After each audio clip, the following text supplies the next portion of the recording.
Spaceship games usually suck. They're usually bad. Like, really bad.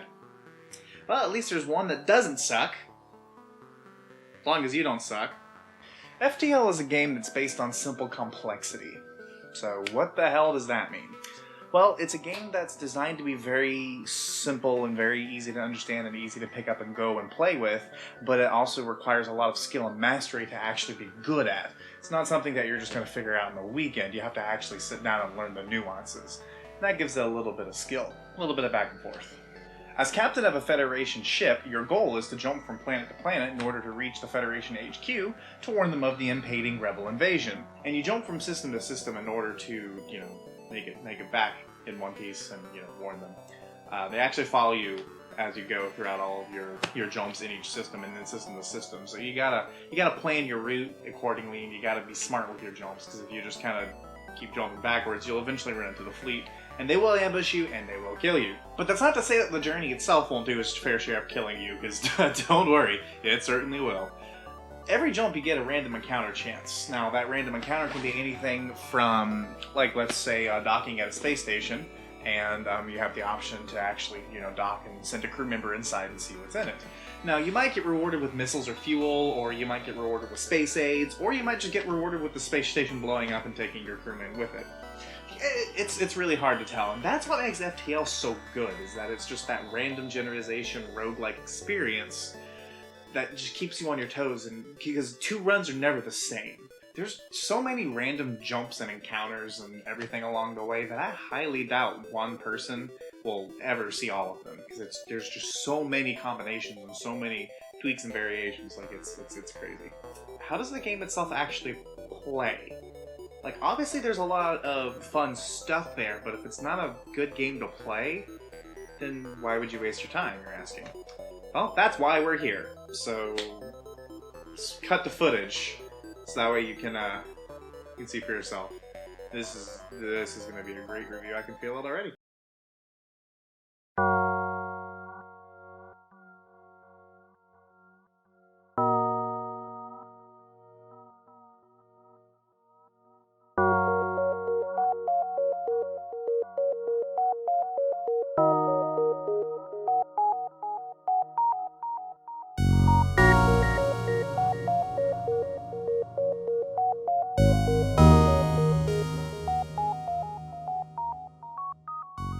With every jump towards Federation space, you're not only looking for the quickest path to the exit, you're also looking for more scrap to upgrade your ships and better weapons.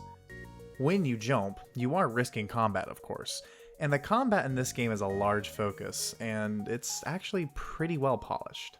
Your engine has only so much power you can allocate to different systems, and when you start off, your systems are relatively weak and don't require a whole lot of power.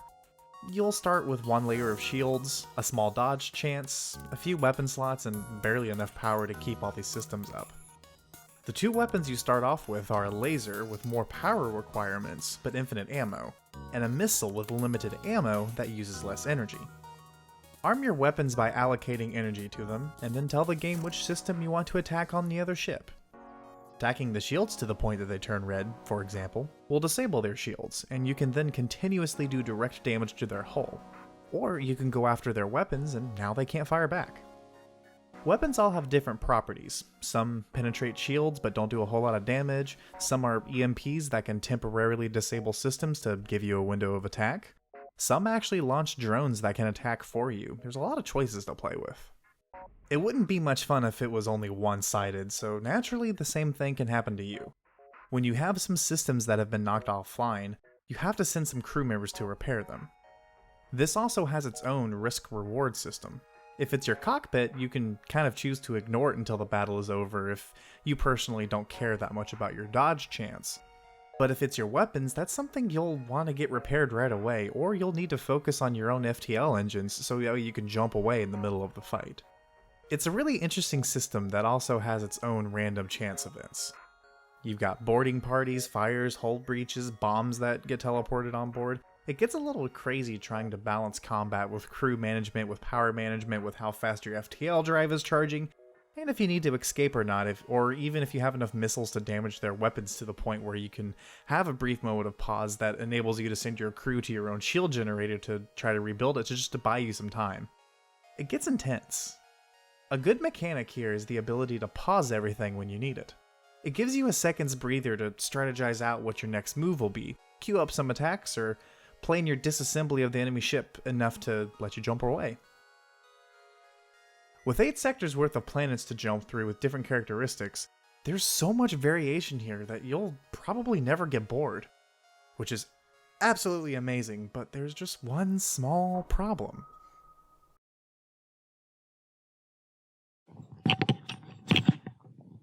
This game is fucking hard. Say what you will about difficulty selectors and different game modes, the game is just hard because of the thing that makes it fun. Is the randomization, because it's a roguelike. We all know the term by now. It's a stupid, overused indie term. But it's very applicable here because of the randomization factor. It makes it very difficult to plan from run to run, because early on you could get screwed super hardcore and just not get upgrades until like your 6th jump, and then you're just kind of boned for the last fight. Or you could have everything front loaded and just kind of make the rest of the game easy. Like it's hard to predict, and that's, I think, the game's major flaw is just the one thing that actually makes it good. Which, is that a flaw, or is that still making it good if it's the one flaw? The only true constant is your starting equipment. When you first play the game, you only have one ship, the Kestrel. You'll always start with the same 2 guns, the same shield layout, the same crew. And this is the one real glaring flaw, and it's the one problem that I have with the game. There's no way to really guarantee your run will ever even be a good one. And what I mean by that is, since the shop placements are completely random, and their contents are also random, and the enemies you fight are also random, there's no guarantee you'll actually get better weapons. There's no guarantee that even if you do get the better weapons, that you would have fought enough enemies to get enough spare scrap to upgrade your systems to the point where you can even power the new weapons. There's a distinct real possibility that you could end up, if you somehow survived this long, at the final boss with nothing but your base equipment, making the final fight nearly impossible. I feel this issue is a slight design quirk of the randomization, and it's kind of a challenge to easily solve and still maintain the random factor. Making every jump point, either the beginning of an area or the end of an area, like always a shop, is kind of lame, as that it removes the chance of an epic battle that you have to cut through to jump away at the last minute. Making shops scale with your progress also kinda sucks, as if you missed a shop last section, you're kinda screwed on some upgrades being too expensive, or you just simply can't equip them. But if you enforce shops to always have the same weapons until you buy them, then the next one has the next tiers. It's just lame and boring. And it just removes the discovery factor of the new weapons and that thrill of the upgrade. And it just all kinda sucks. There's really no solution to this problem, and even if there was, you'd be removing a main feature of the game and what's also arguably its biggest selling point. That's a real huge no-no. The final boss is a rather interesting component as well. When you get to the final sector, you open up a line of communication with the Federation base, and after some fluff dialogue, the Rebel fleet arrives and battle ensues. You can fly around to various stations in the area to repair your ship, but doing so gives the Rebel flagship time to locate the Federation base. Every 2 jumps you make, the flagship makes 1. And if it spends 3 turns at the base is destroyed, and it's game over. The fight with the Rebel flagship takes place over 3 phases. First you destroy the left wing and its weapons, then the right one, and finally the entire ship. This boss fight is intense too. There's multiple layers of shields, powerful weapons. If you aren't prepared for this fight, it will very easily wipe the floor with you. But come prepared, bring some strategy and a whole lot of luck, and you might actually just emerge on top. Victory grants you a few things. Your score is saved, your surviving crew is immortalized, and you get access to other ships and layouts based on unlock requirements. Some unlock just from beating the boss, others unlock from achievements or from not failing certain random events.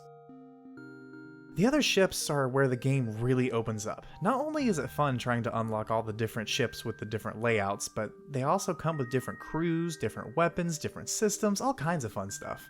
It does help the problem of not being able to plan out your game, as if you have a particular playstyle you like, let's say focusing on EMP, You can then pick a ship that starts with one instead of just kind of hoping that you run into a shop that sells one when you can actually afford it. This doesn't stop the game from being hard AF, but it does at least give plays a chance of not being wasted. Like, there's so many articles of being able to play FTL in the browser, and then you just can't do it anymore, because every link that you click on... Here we go, play demo. Play demo. Play demo. Play demo. Play demo. Play demo. That's... I'm trying, guys. I'm trying really hard. The Humble Assassin's Creed bundle. That's not what I want. Oh, baby. Dude, I can pay what I want and get the original Assassin's Creed Chronicles Russia, China, and India. What the hell is Assassin's Creed Chronicles? Oh, but dude, if I pay more than $8.19, I get Assassin's Creed Liberation HD, Assassin's Creed 3, as well as Assassin's Creed 3 Tyranny of King Washington, the Infamy DLC, and then Assassin's Creed 2, the Deluxe Edition. Or I could pay $15 and get Brotherhood and Unity as well. That's a lot of games for $15. That's not too bad. I mean, it is Assassin's Creed, so I would never do it, but, you know. I really would just like to fucking play FTL. That'd be great. FTL runs on pretty much everything. I've even played it pretty flawlessly on my Chromebook, both in browser, when it existed, and in the native Linux client. It also plays really well with my Steam controller on my TV. Well enough that my wife could sit beside me and have fun playing, but not perfect. It's definitely better than most games, though. This is one of those games that you just need to play, like, right now. Go buy it on Steam, it's like $10, or you can go grab it in one of the various Humble bundles. There's a DRM-free version on Humble Bundle, I believe. It's pretty awesome. If you're into Star Trek, you know, grab it. If you like space games, if you just like space in general, grab it. If you like the roguelike Random Generation, whatever, grab it. If you want a fun time waster and you got an iPad, grab it. Like, there's just no reason not to own this game because it's so good. To a point. Obviously, it has its flaws, like we've discussed, but it's good for what it offers.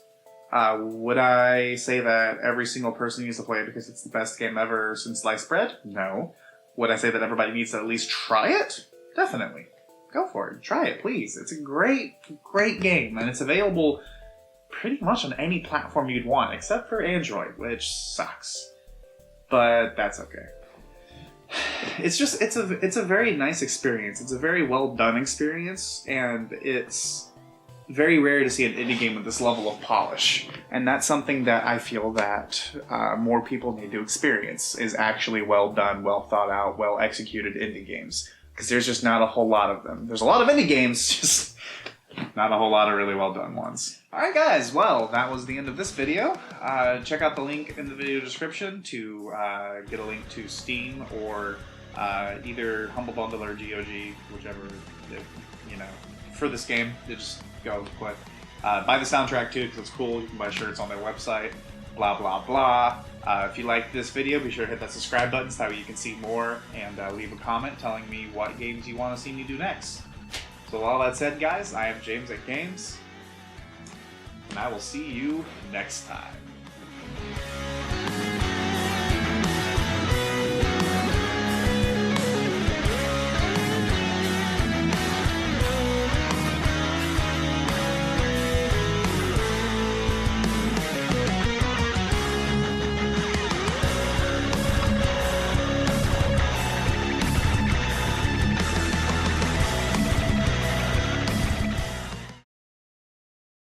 Now, say what you will about difficulty modes and that will consistently lead to success, because you could get screwed early on with bad upgrades and not be prepared for later. God damn it. Fuck, I was trying to fight that sneeze so hard. Ugh.